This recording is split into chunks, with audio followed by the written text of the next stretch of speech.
Wicked Haman has been hanged on the gallows, and the royal decree against the Jews has been completely turned on its head, and the Jews are now allowed to fight back. And so we're going to jump into Esther chapters 9 and 10 and see how this all plays out. Let's talk about it.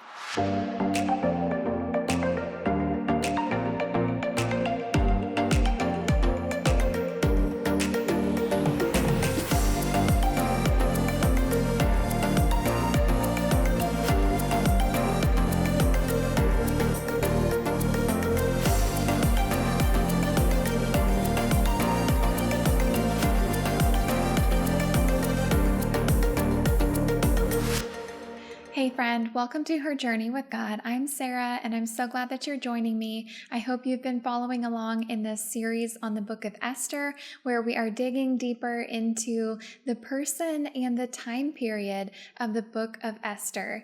And today we're going to be taking a look at Esther chapter 9 and 10. If you'll remember from previous chapters, she's a Jewish orphan girl who was raised by her cousin Mordecai and found herself growing up in the land of her ancestors' captivity, and found herself in the situation where her people were in danger of being slaughtered in the streets. And we found that as she approached the king humbly, she found favor in his sight, and in turn was granted her wish, which was to save her people.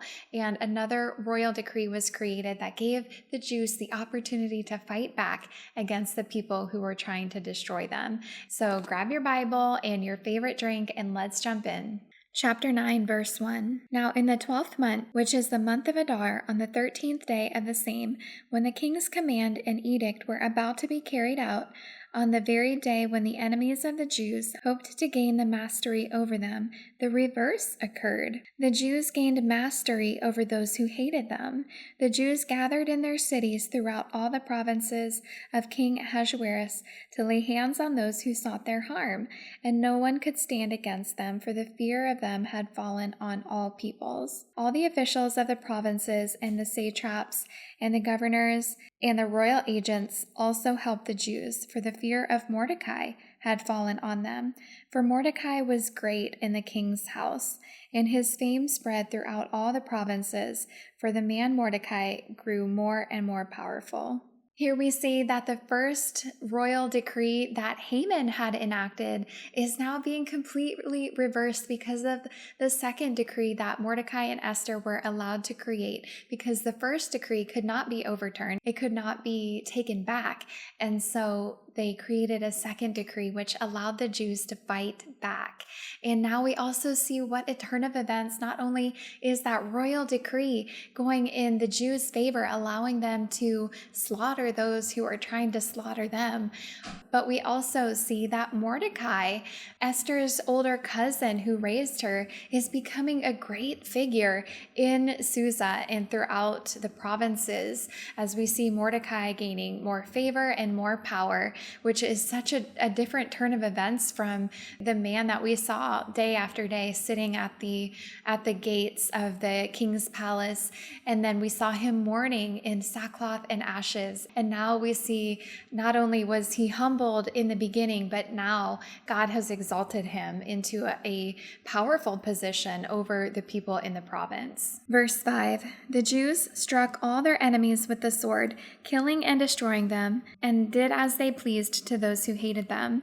In Susa, the citadel itself, the Jews killed and destroyed 500 men, and also killed Parshandatha and Dalphon and Aspatha and Paratha and Adalia and Aridatha and Parmashtha and Arisai and Aridai and Vaizatha, the 10 sons of Haman, the son of Hammedatha, the enemy of the Jews, but they laid no hand on the plunder. Wow, I am sure that I butchered all of those names, but those are the names of Haman's 10 sons who also are being slaughtered.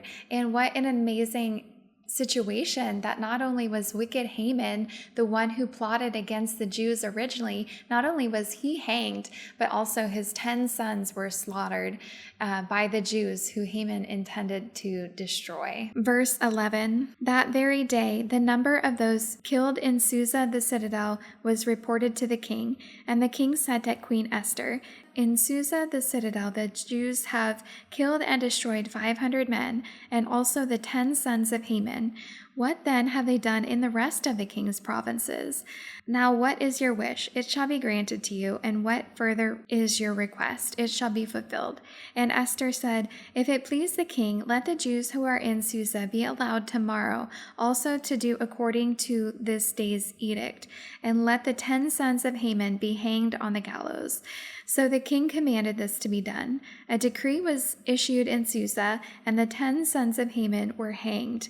The Jews who were in Susa gathered also on the 14th day of the month of Adar, and they killed 300 men in Susa, but they laid no hands on the plunder.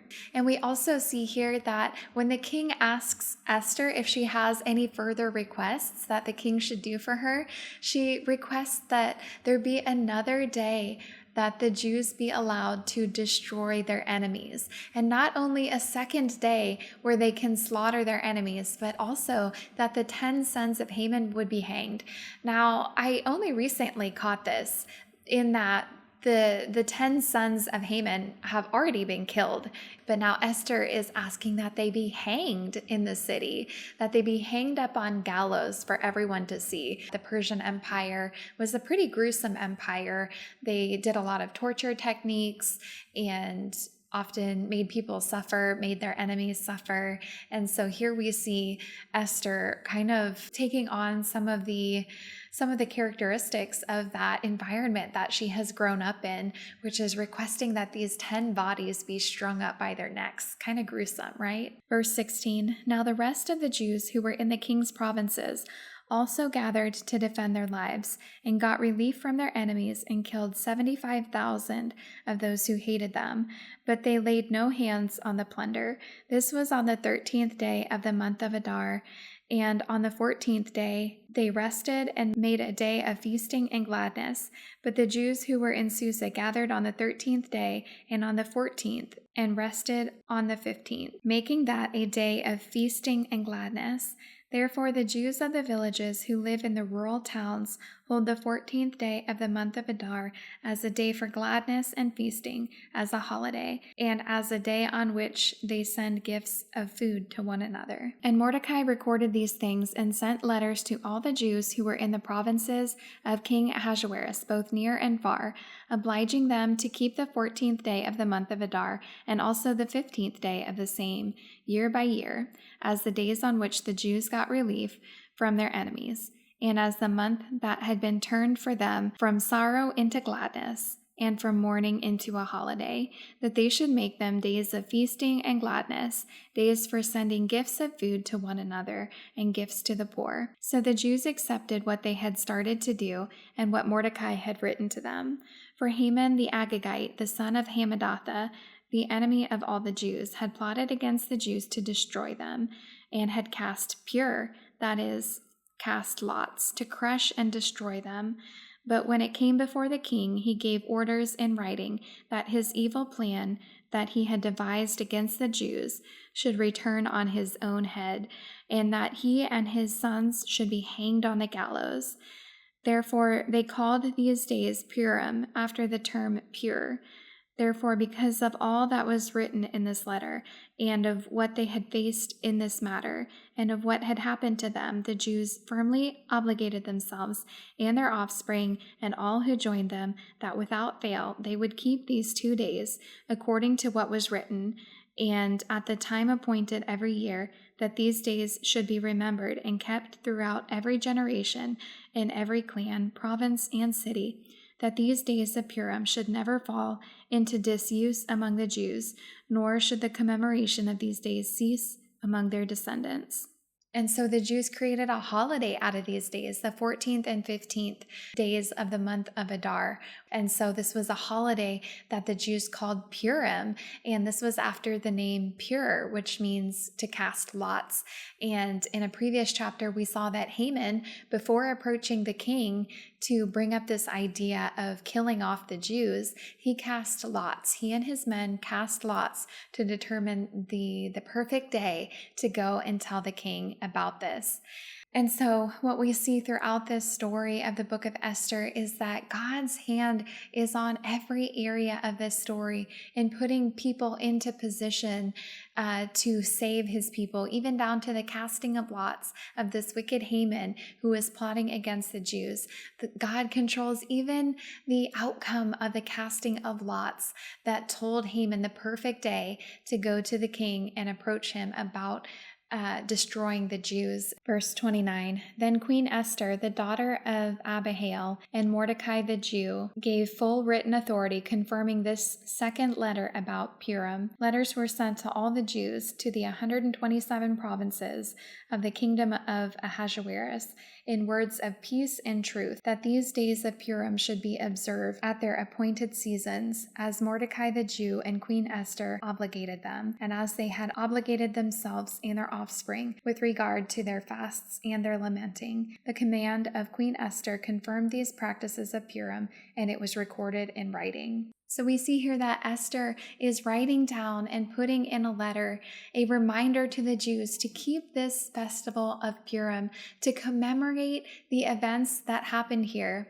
to remember how God saved their people, and to ensure that this holiday is observed by every generation to come. Chapter 10, verse 1, King Ahasuerus imposed tax on the land and on the coastlands of the sea, and all the acts of his power and might, and the full account of the high honor of Mordecai, to which the king advanced him. Are they not written in the book of the Chronicles of the kings of Media and Persia?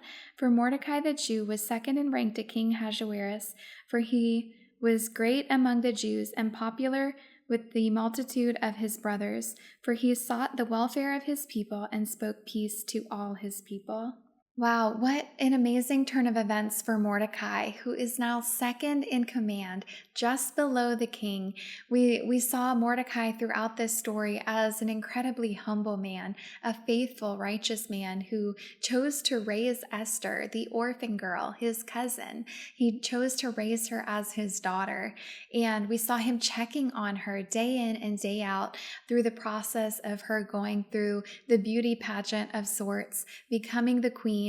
And even after that, for years to come, it seems he was constantly checking on her to make sure that she was okay. And now we also see him in a position of immense authority and how he seeks the peace and the welfare of his people. He's an incredibly humble man who has been given a position of honor and authority and is literally the right man for the job because he uses that position of power to seek the good of his people and those around him. So just a reminder, in the book of Proverbs, chapter 18, verse 12, it says, Before destruction, a man's heart is haughty, but humility comes before honor. And we definitely have seen Mordecai as a humble man throughout this story, in contrast to Haman, an incredibly wicked and prideful man who definitely fell to his own destruction. And so, friends, I hope this was an insightful look at the book of Esther, as we have seen Esther's journey from being a young Jewish orphan girl into becoming a queen and having to take steps of courage that maybe she would rather not have done, things that maybe were uncomfortable for her. And we see how that turned out for good, how God used her and also used this man, Mordecai, her cousin, to greatly influence the Jewish people to save their lives, literally. In an upcoming episode, we're going to take a look at some of the qualities of Esther and Mordecai and how we can apply those things to our lives as Christian women today. So until then, God bless you.